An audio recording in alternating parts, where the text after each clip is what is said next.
designed to mitigate the threat of North Korean missiles arrived at the Osan Air Base in South Korea Monday night, according to the U.S. military. The announcement comes just a day after North Korea test-fired 4 ballistic missiles into the Sea of Japan, also known as the East Sea. China has voiced opposition to the proposed placement of the military hardware known as the Thermal High Altitude Area Defense System, or THAAD, which it sees as a threat to its own security. We will firmly take necessary measures to preserve our own security interests, and the U.S. and South Korea must bear the potential consequences, Minister of Foreign Affairs spokesman Jing Shang said Tuesday.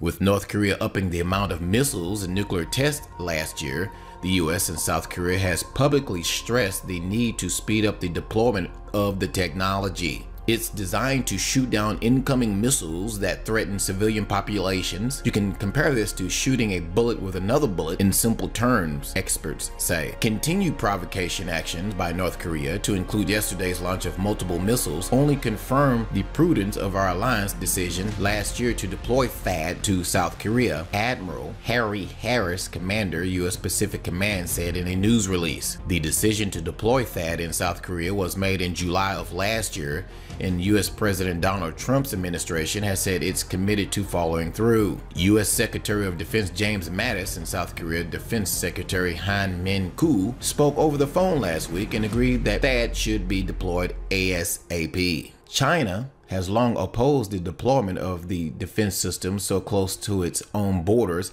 and has called on U.S. and South Korea to stop the deployment. One concern is that THAAD's advanced radar system could be used to spy on China's activities rather than monitor incoming missiles from North Korea, according to Mark Tokla of Korean Economic Institution of America. China also worries THAAD would undermine its ability to respond to an attack on its own soil, says Tokola, a former deputy chief of mission at the U.S. Embassy of Seoul. In a fiercely worded commentary published by China's official news agency, Xuna said the lowered board would hurt the Chinese people and the consequences could be severe if it went ahead. Lot stands to lose Chinese customers in the Chinese market. That would be a very large slice out of their business pie, said the commentary, which did not carry a byline. The South Korean government said last week it believed Chinese authorities had told travel agencies in Beijing to stop selling trips to South Korea, intensifying fears of a trade war between the neighbors. The Chinese government, however, denied any knowledge of such an order. If Beijing did choose to retaliate through trade, it could make a significant dent. China is South Korea's largest trading partner, with the latter exporting up to $142 billion each year to the country. Almost half of the 17 million people who visit South Korea last year were Chinese, according to the data from the Korea Tourism Organization. Now, the system wouldn't completely shield the U.S. and its allies from North Korean missiles threats. It's aimed solely at defending South Korea against missiles from North Korea,